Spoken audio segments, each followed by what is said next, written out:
The morning sun poured through the golden silk curtains of the palace, casting its light upon the throne as if the gods themselves were blessing my reign. This empire, with the Nile River coursing like a lifeline, was built on the certainty of Pharaoh, me, the ruler chosen by divine will. Beyond the towering walls, my people toiled in the fields, and the stonecutters chiseled blocks of sandstone to erect monuments of eternal glory. The Nile, dark and smooth as polished obsidian, reflected the golden hues of temples and pyramids. It was more than water, it was the soul of the empire. From the first sprout of wheat in the fertile soil to the chariots gliding over hardened dirt roads, everything was owed to the Nile and my rule. This empire was not forged by trembling hands, but by reverence. They looked at me not as a man, but as a living embodiment of the gods on earth. My name was etched into stone to endure for eternity, to tell the tale of a pharaoh unconquerable, one who outshone the stars scattered across Egypt's night sky. And in my wildest dreams I believed that this empire would never fall. Then, a man arrived to shatter that dream. Not a mighty warrior, not a conqueror from distant lands, but a man with a wooden staff and defiant words.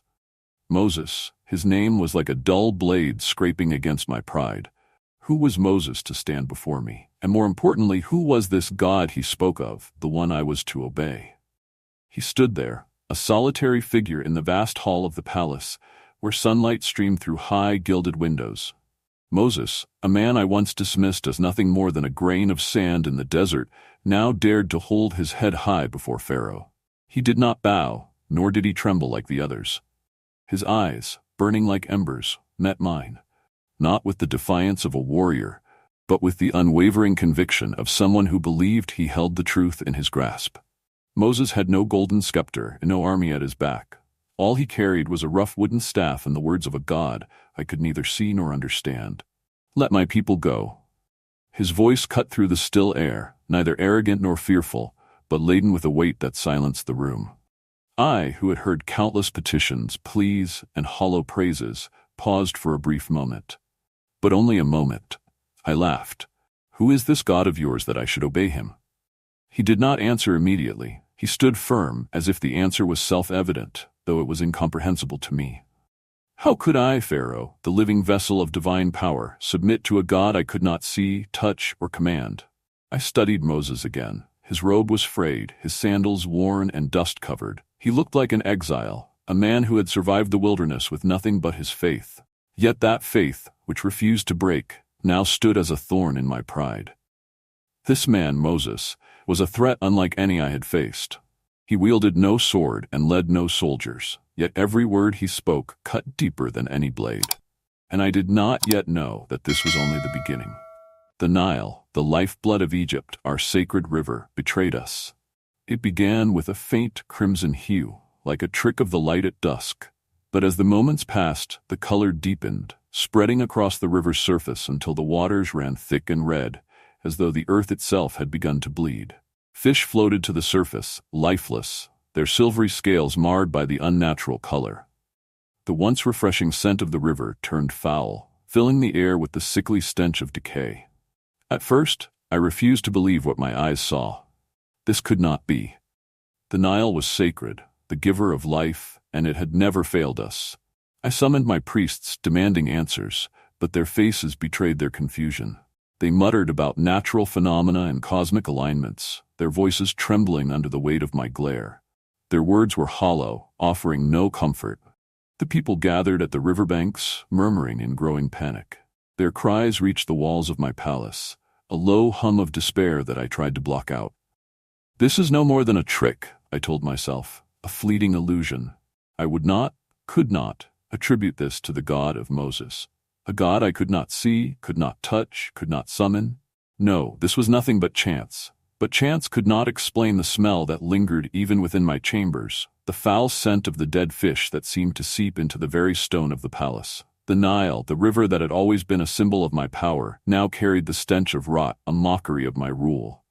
Moses had warned me. His voice still echoed in my mind, "Let my people go." I had laughed then, dismissing him as a madman with a wooden staff. Now the crimson river stood as his silent retort. Still, I hardened my heart. This was Egypt. This was my kingdom. Whatever this was, it would pass. I would not be moved. The Nile's transformation into blood was only the beginning. Before the stench of decay could fade, the frogs came. At first, it was just a few hopping out of the river's crimson edges, but then they multiplied, pouring onto the land in an endless tide. They invaded homes, leaped onto beds, and nestled into ovens and kneading bowls. Their damp, cold bodies covered every surface, their croaks a deafening chorus that filled the air day and night. Even within the palace walls, there was no reprieve. I swatted one away from my golden goblet, only for another to leap into my lap. My servants, normally poised and efficient, were reduced to frantic chaos, their composure shattered as they tried in vain to clear the infestation.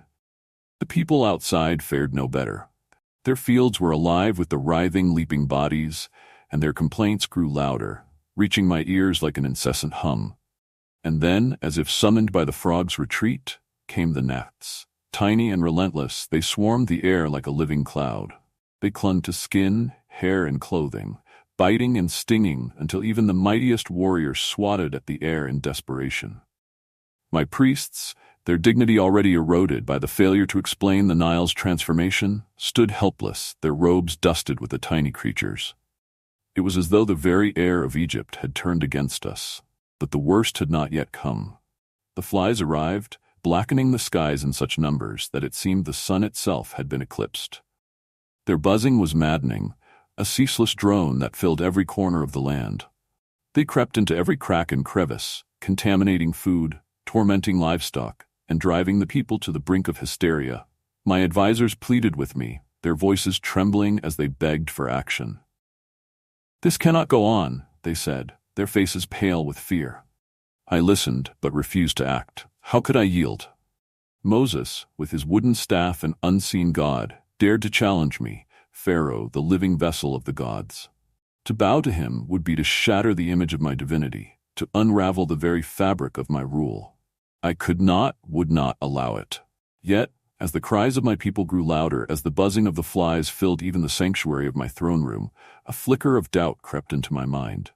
Could this truly be the work of a power greater than my own? I pushed the thought aside, burying it beneath layers of pride and the unshakable conviction that I, Pharaoh, was above all.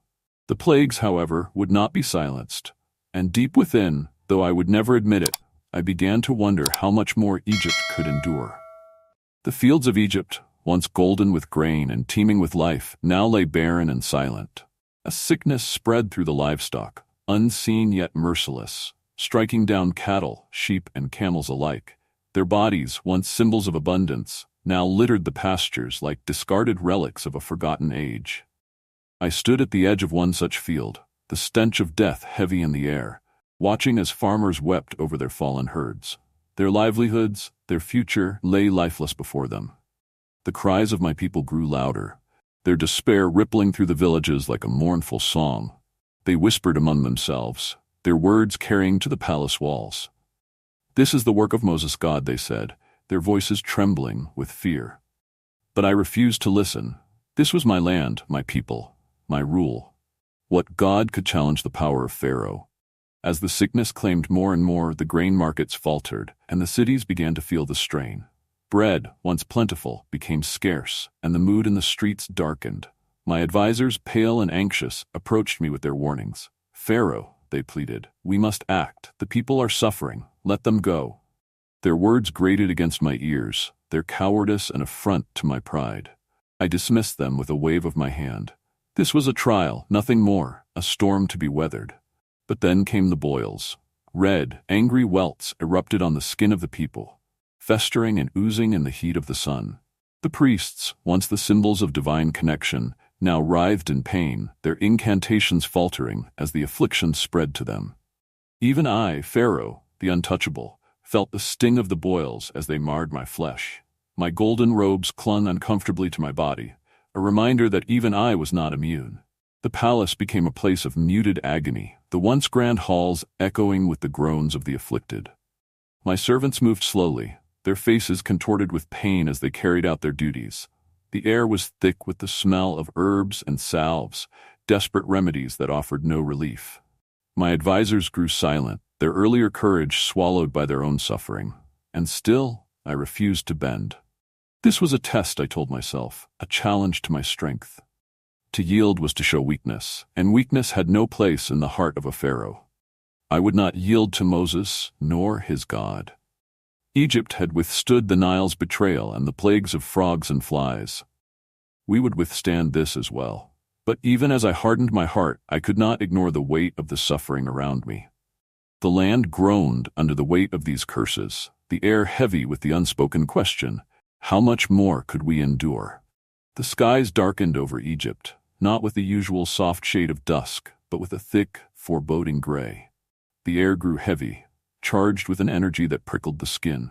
I stood on the balcony of my palace, watching as the first drops of rain fell. But these were not the life-giving rains that occasionally graced our lands. They were ice, large, jagged stones that fell with a force that shattered the ground. Hailstones, each one more massive than the last, rained down upon Egypt with relentless fury. They pummeled the fields, crushing what few crops remained. Trees that had withstood countless seasons cracked and splintered under the onslaught. The cries of the people rose with the storm, a cacophony of fear and pain that echoed through the air.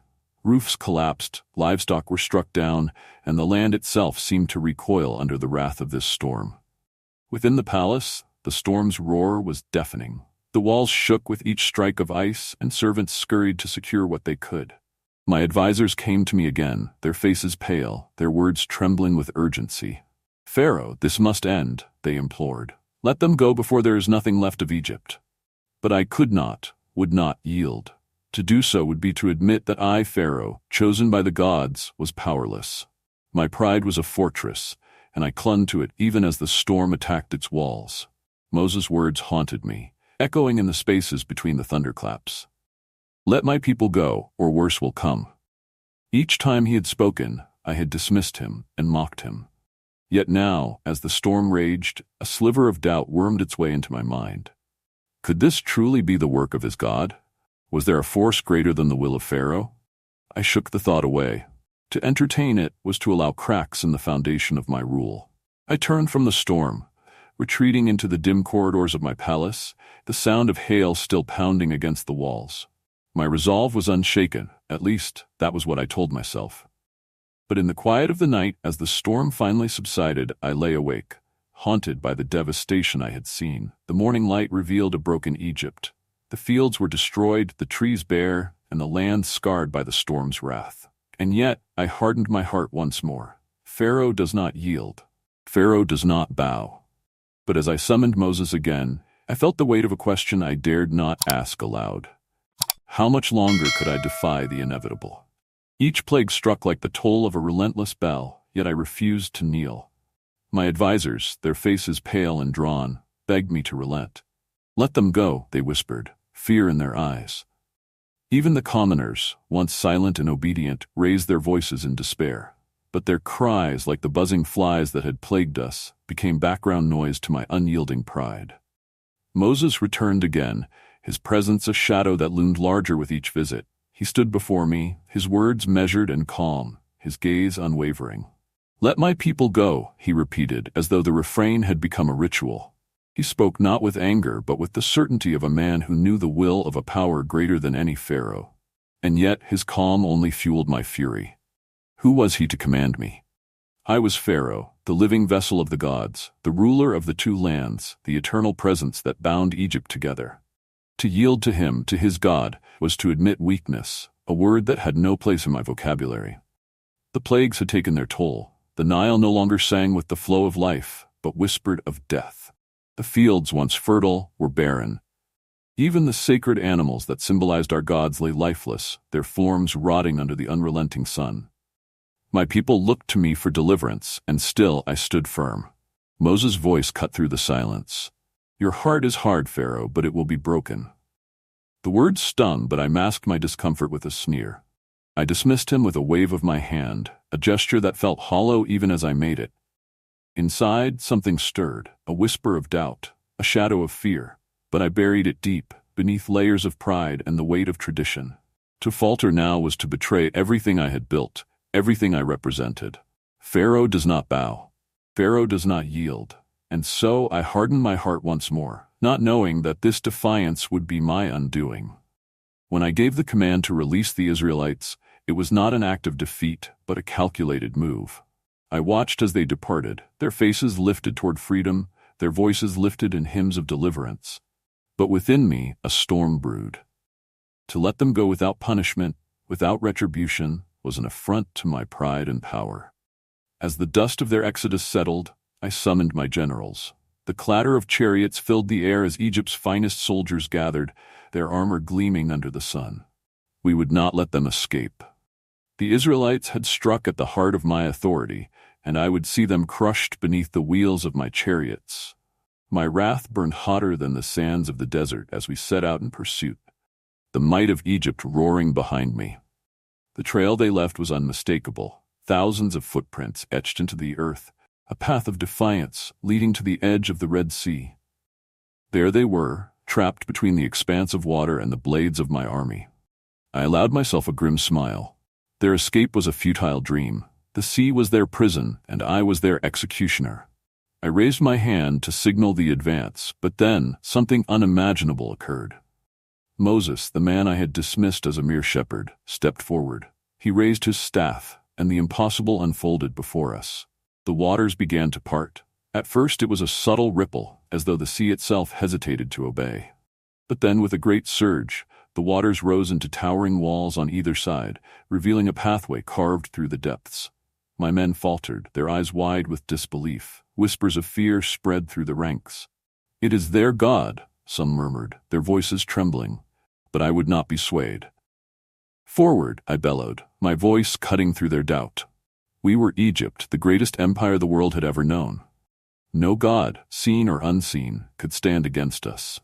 The chariots rolled onto the dry seabed, the sound of hooves and wheels echoing off the watery walls. The air was heavy with tension, each breath drawn with a sense of foreboding. But I refused to acknowledge it. This was no miracle. It was a trick, a spectacle designed to intimidate me. Pharaoh does not cower. Pharaoh does not retreat. As we charged deeper into the pathway, the sea seemed to loom closer, its towering walls a silent threat. Yet my resolve remained unshaken. The Israelites would not escape me. Not now, not ever. As the chariots thundered into the depths of the sea, the path that had seemed solid began to betray us.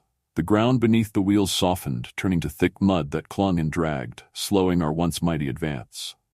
The walls of water on either side trembled, the air heavy with the deafening roar of the sea.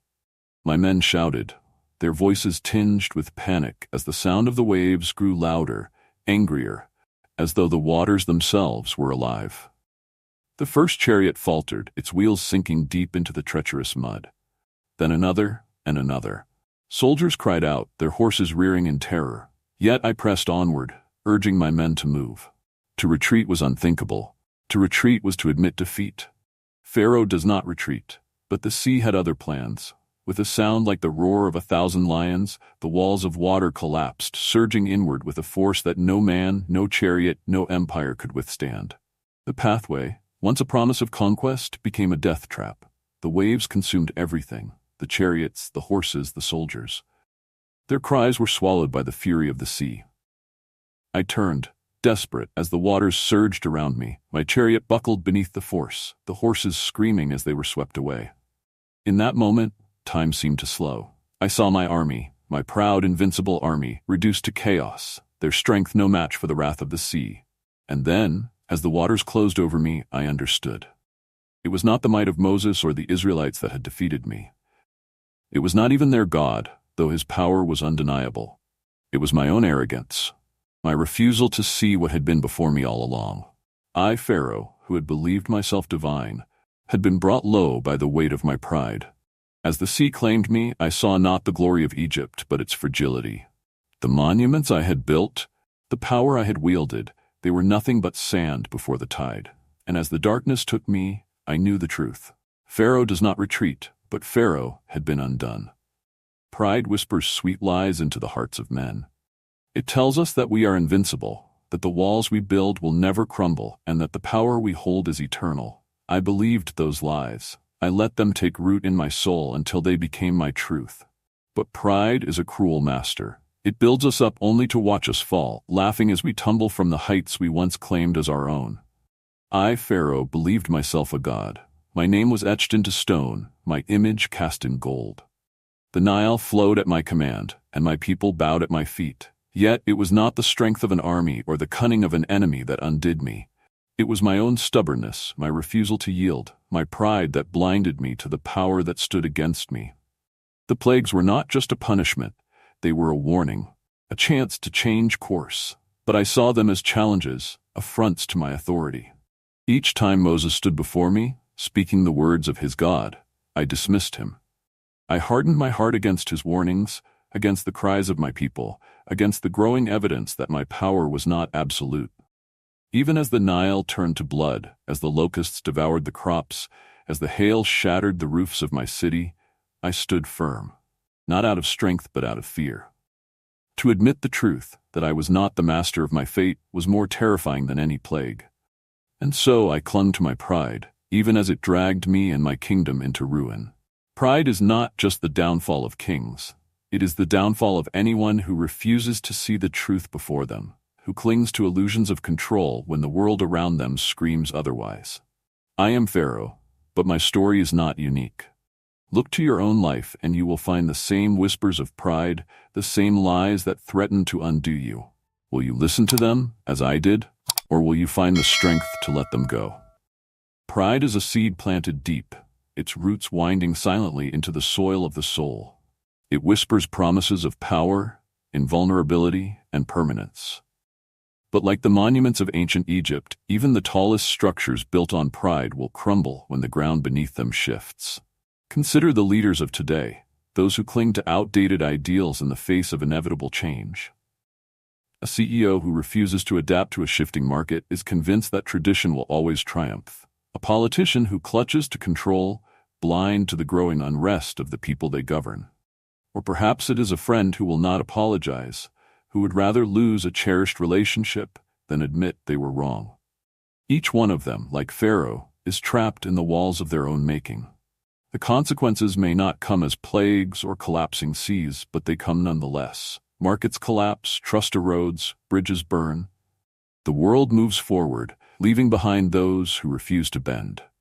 Pride, for all its false promises, is a brittle foundation. When tested, it does not bend, it breaks. And what of us? Are we not guilty of the same stubbornness? How many times have we refused to change course, even as the signs of failure grew clearer? How often have we chosen to double down on a mistake rather than admit we were wrong? Pharaoh's story is not merely history. It is a mirror. It reflects the cost of ignoring the lessons we are given, the warnings that come in whispers or shouts. It reminds us that to cling too tightly to our pride is to risk everything we hold dear. Perhaps the question we should ask ourselves is not, am I like Pharaoh? But rather, in what ways am I like him? The answer may be uncomfortable, but it is also the first step toward breaking free from the chains of pride. The echoes of the Red Sea lingered in my mind long after the waters had stilled. I, Pharaoh, who once believed himself to be invincible, stood stripped of my power, my army, and my pride.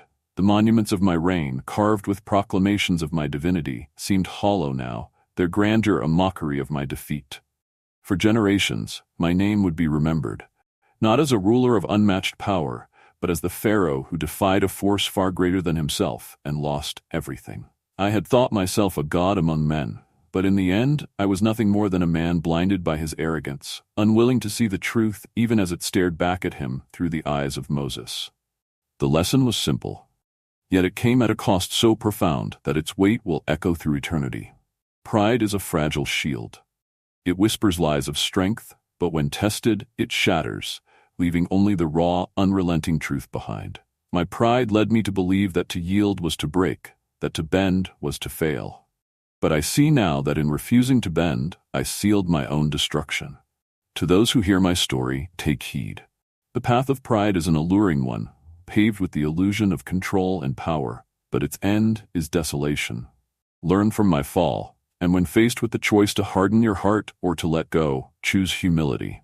For in humility there is strength, not the strength of an empire, but the strength to endure, to adapt, and to rise above. Pharaohs may build empires, but empires fall. only wisdom and grace endure. Let that be my legacy, not as a warning but as a testament to what it means to truly see.